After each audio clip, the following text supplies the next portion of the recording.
Hey guys, welcome back to Film Feature 43. Today we're going to look over what I believe is the proper timeline of the Evil Dead franchise. Now in me saying that, that doesn't mean that this is the canon timeline. Just in my head, I guess it's more of my head canon. A few theories thrown in throughout to kind of make it work. So this isn't maybe what Sam Raimi had in mind, but this is how I think things panned out. If you're into kind of interesting ways to break down movies, kind of like this, and theories and things like that, consider subscribing.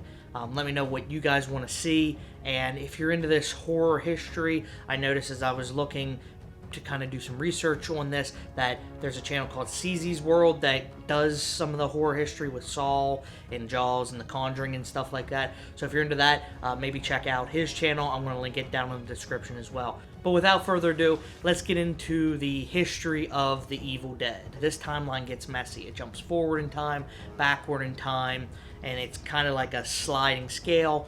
So where we're going to begin is thousands of years ago, when the Dark Ones ruled.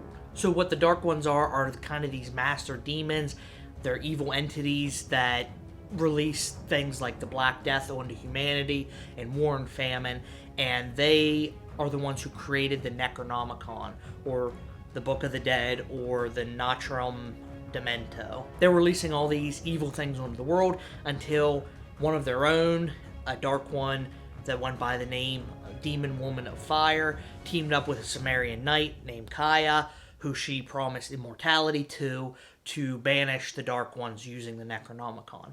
They did this, but instead of Kaya getting immortality, she was actually trapped in the Book of the Dead. Knowing that they had been betrayed by Kaya, the Sumerian knights took the Necronomicon and the Kandarian dagger away from the Demon Woman of Fire, and it went missing for some number of years. Fast forward to August of 1957, Ashley Joanna Williams is born. He's going to be the protagonist. He is El Jefe. He is the chosen one to stand against evil. He was given the name Ashley Joanna Williams. His father says to toughen him up and make him a fighter. So essentially, your parents gave you a girly name to toughen you up. Fast forward to 1979, Professor Knowby finds the Naturom Demonto, or the Necronomicon. For the sake of this video, I'm just going to call it the Necronomicon the whole time.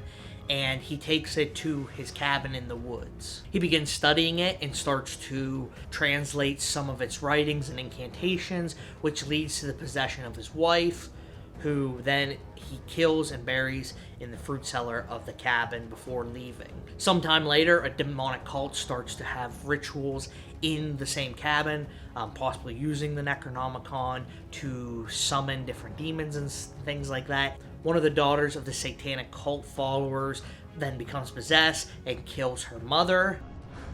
Where's Mom? Mommy's dead, baby. You know that. You killed her.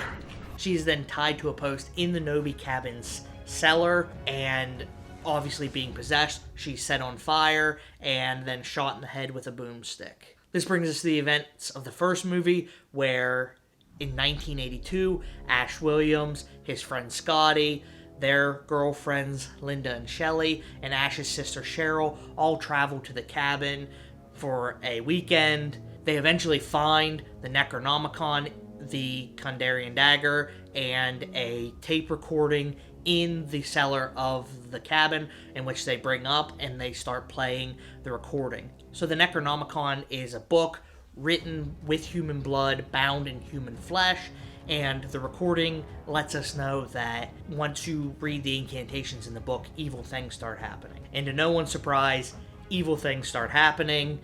Each one of the friends start becoming possessed. Hearts, 8 of spades, 2 spades, jack of diamonds, jack of clubs.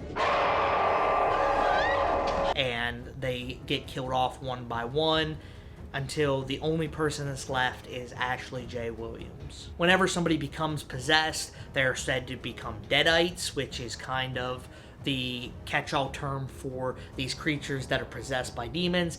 And with Ashley and 2 of the deadites being left, he decides to burn the Necronomicon in the fireplace, which seems to banish evil. But as we see through this franchise, the Necronomicon always has a way of coming back.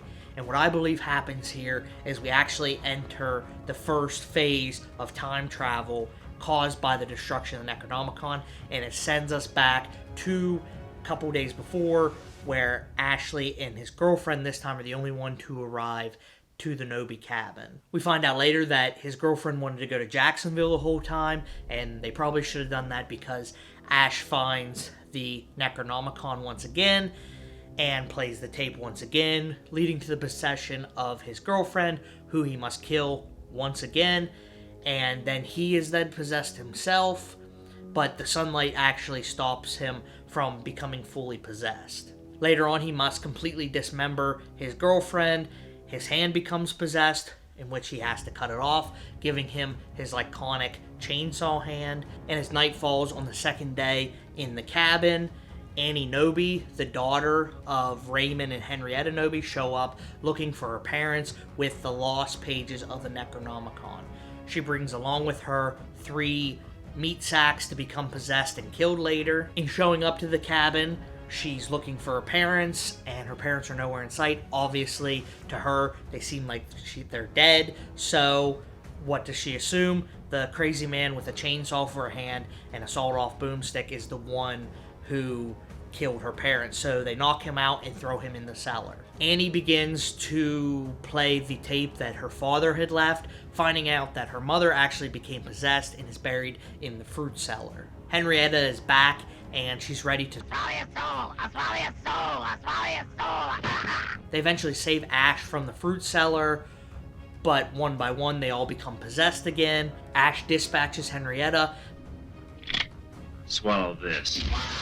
But in order to get rid of evil altogether, Annie has to read an incantation from the lost pages of Necronomicon. As she's doing that, she's stabbed by Ash's severed hand with the Kandarian dagger. But right before she dies, she finishes the incantation, which again seems to get rid of all the evil that is in the cabin. But then it opens up a wormhole which sends Ash and his beloved 88 Delta back to the year 1300 AD. Ash falls from the sky in 1300 England, where he's seen as a bad guy until he dispatches a couple Deadites, and then he's seen as the chosen one who's supposed to bring an end to the Deadite rule. All right, you primitive screwheads, listen up.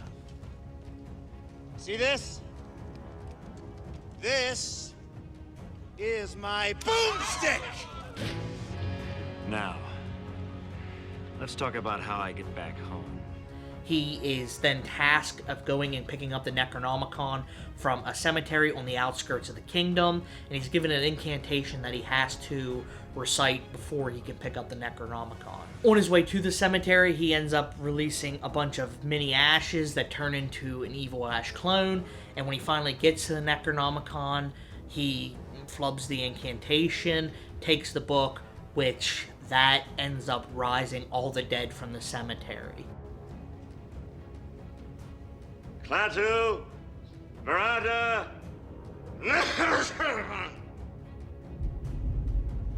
Evil Ash then combines all the dead into the Army of Darkness, where regular Ash has to go back and pull together the live humans to fight the Army of Darkness. After beating the Army of Darkness, they take a recipe for a potion out of the Necronomicon, which is supposed to allow Ash to sleep until the 1980s, where he's going to wake up in his own time. He does this and regains his job at S-Mart, but once in a while is still dispatching Deadites.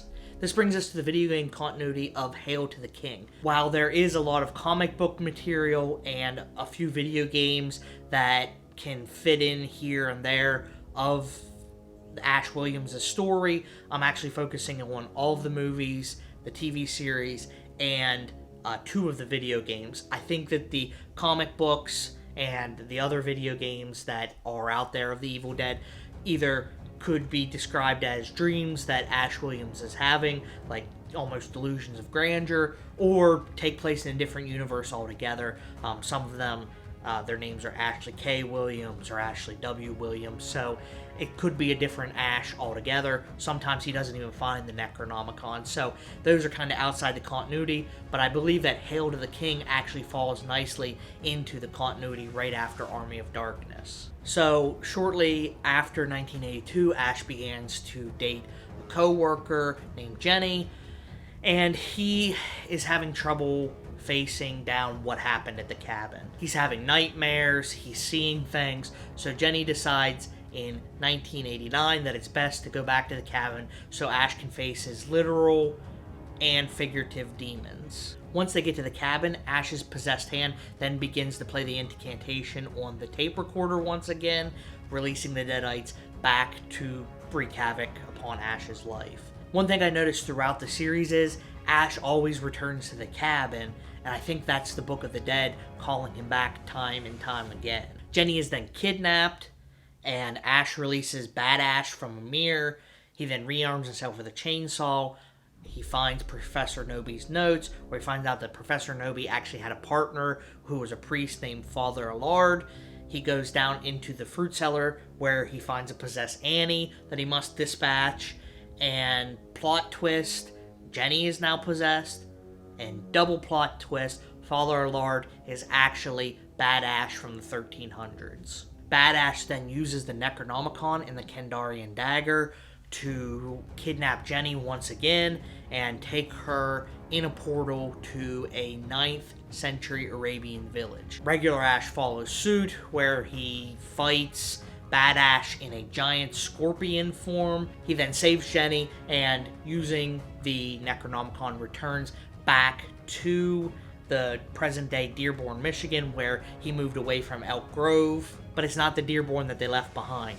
Deadites are running the streets. There are copies of the Necronomicon sold on each corner. Ash then decides the only way to fix this is to wrap the original Necronomicon in trash bags and barbed wire and put it in the cellar of the Knowby Cabin. That's what he does, and things seem to go back to normal. This brings us to Fistful of Boomstick, which is another video game, where in 1992 Jenny is hit by a bus and killed, and then a news reporter named Trish plays the incantation from Professor Knowby, once again live on air, which causes the Deadites to return. Here in my hand is the last known tape of Professor Knowby, recorded the very night of his disappearance. This leads to Ash saving a biker gang and fighting Deadites, fighting giant monsters that throw fireballs, until he finds a Sumerian summoning stone, which then transports him back to 1693, where he finds his ancestor, who's a blacksmith that looks exactly like him. His ancestor's kidnapped.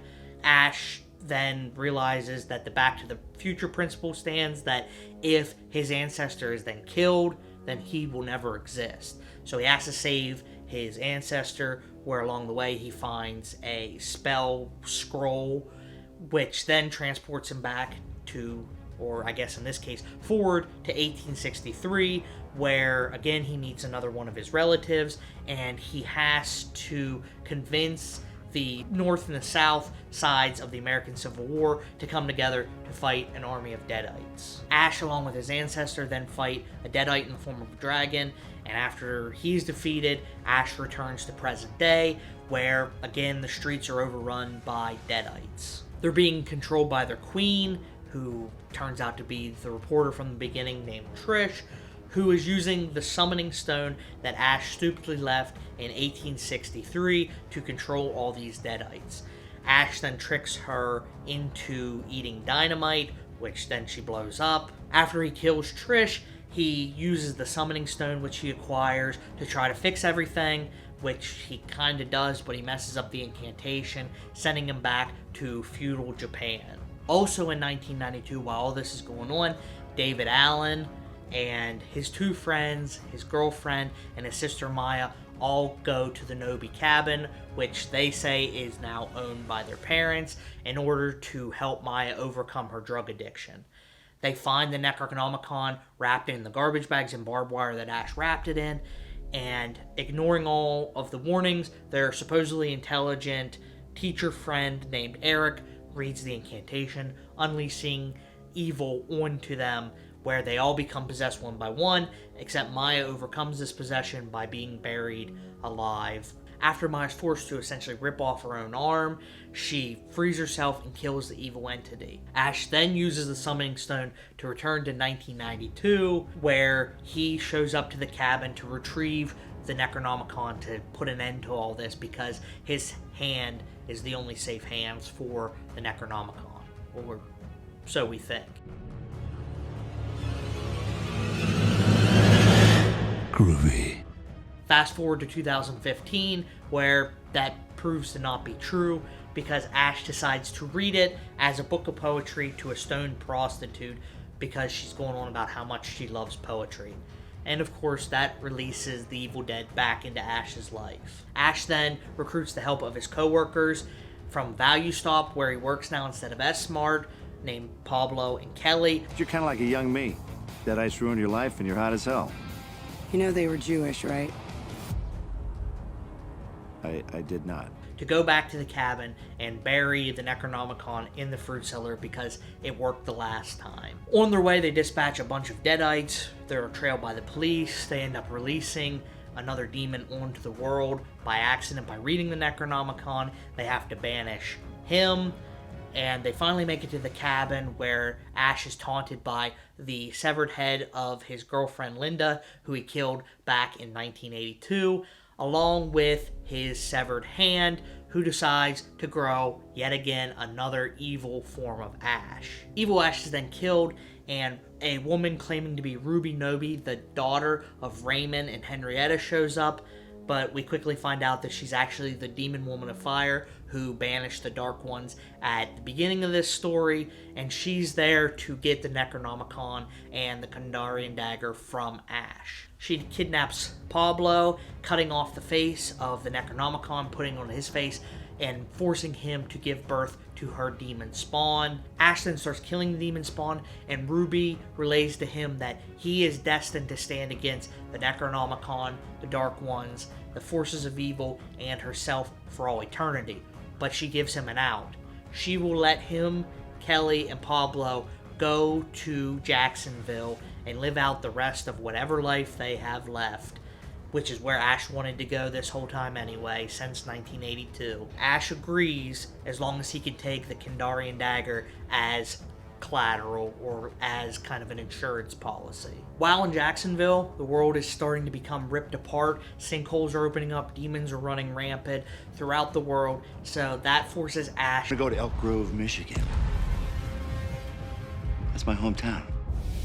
He left his hometown somewhere in the 90s because he was dubbed Ashy Slashy for killing his friends and sister. Also, he never got along with his father, Brock Williams, played by the $1 Million Man himself, Lee Majors. They reunite. Ash's father then figures out that Cheryl was possessed. He didn't really kill his sister, so they make up. But almost immediately, Ash's father is killed by Ash's beloved 88 Delta. A new evil demon is released named Baal, who is Ruby's husband, who is the father of all these demons running around, and Ash has to defeat him, along with making the townspeople see that he's not a murderer, he's not this Ashy Slashy, by murdering his undead sister. So he kills Cheryl once again in front of the town. They realize, oh, there's more going on here. And Ash tricks Baal to being in the same room with Pablo, who is now the living embodiment of the Necronomicon. And they believe that they have banished Baal to hell. In the process of banishing Baal, Pablo is then killed, which leads to Ash in grief and being high to decide that he's going to go back to 1982 to stop himself from ever finding the Necronomicon to begin with. Yes, I'm upset. Yes, I'm behind the wheel. Yes, I'm drunk. And maybe my license isn't the fancy kind from the DMV, but at least I'm drunk. They use an incantation to go back in time once again to 1982. Ash goes down into the cellar to hide the Necronomicon, where he finds Henrietta tied up in the basement, who claims that her husband has gone crazy and is going to kill her, and Ash needs to let her go.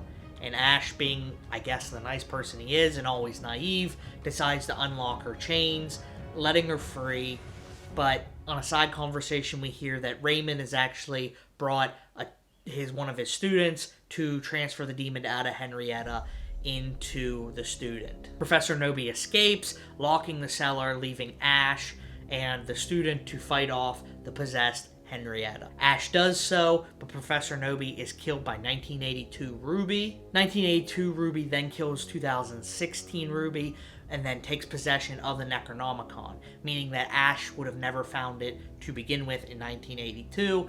Ash's hand grows back, and Pablo returns.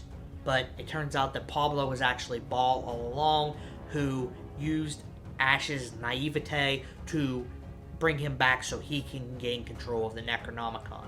Ash's hand that has just regrown is then chopped off, and he tricks Baal into sending himself back to hell. The cabin is then burned down. Pablo comes back for real, reading an incantation, sending them back to 2016, where Ash is hailed as a hero. Ash is then pulled back into the Deadite fight when 1982 Ruby finds in 2017 the Necronomicon, because once again it is read on essentially a version of the Antiques Roadshow. Hijinks then ensues, including more Deadite killing, two of which Deadites end up being Ash's father and Ash's ex-wife. You heard me right. Ash has an ex-wife, and we come to find out that he also has a Daughter, Sandy.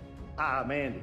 Brandy. and that daughter doesn't know if she can trust Ash or not, How was I supposed to know that all that crazy sex could lead to a kid? because she just watched him kill her grandfather that she never knew that she had, and her mother, although realistically they were both Deadites. We then get a visit from Brock Williams' ghost, who tells Ash that in a flashback form in 2012, a Sumerian knight came looking for Ash, in which Brock kicked into the cellar of a hardware store where the Sumerian knight ended up dying. But before he died, he put a bunch of incantations on the wall. Pablo then becomes a Deadite, which causes Kelly to want to end this by going to kill Ruby. Kelly ends up dying herself and becoming possessed by Kaya, who was the Sumerian knight from, again, the beginning of our story. More Sumerian knights show up, and they read the incantation, opening up a portal to the Deadlands, which essentially is the Upside Down from Stranger Things. All of the knights are killed because they became Deadites, except for one, who's then, her skin is used to write another page in the Necronomicon. Pablo then sees Kelly in the Deadlands, knowing that she's dead, but he knows that her body's walking around. Ruby spawns an evil Ash, who she is going to kill the real Ash to make this evil Ash the chosen one. Ash then kills his evil self by boomsticking him in the head twice, but in the process, Brandy is killed with a Kandarian dagger, so Ash decides to go into the Deadlands by killing himself with a Kandarian dagger to save Kelly and Brandy. Ash then saves Brandy and himself, but Kelly can't come back because her body is being occupied. The Dark Ones then emerge from the portal of the Deadlands, taking Ruby and Kaya's soul, leaving Kelly's body an empty husk. Ash then decides he's going to take Kelly's body and the Necronomicon back to the hardware store to save Kelly. But he's stopped by the Dead Ones, who take the Necronomicon and summon a 60-foot demon monster called... Mr. Stay Puft. No, it's called Kandar the Destroyer. And Ash then commandeers a tank, strapping the Kandarian dagger onto a round, shooting it at the monster, and killing it seemingly for good. Except Ash wakes up in a post-apocalyptic future where he gets into a souped-up 88 Delta to have many more adventures.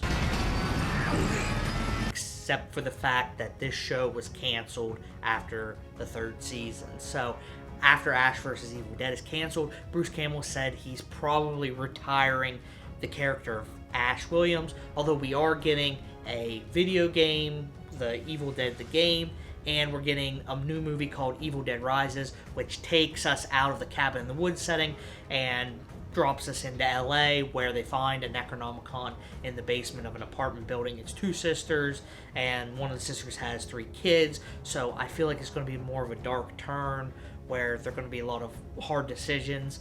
So this may be the last time we see Ash Williams on screen. It may not be, but that's the timeline that I have for the Evil Dead franchise up until this point.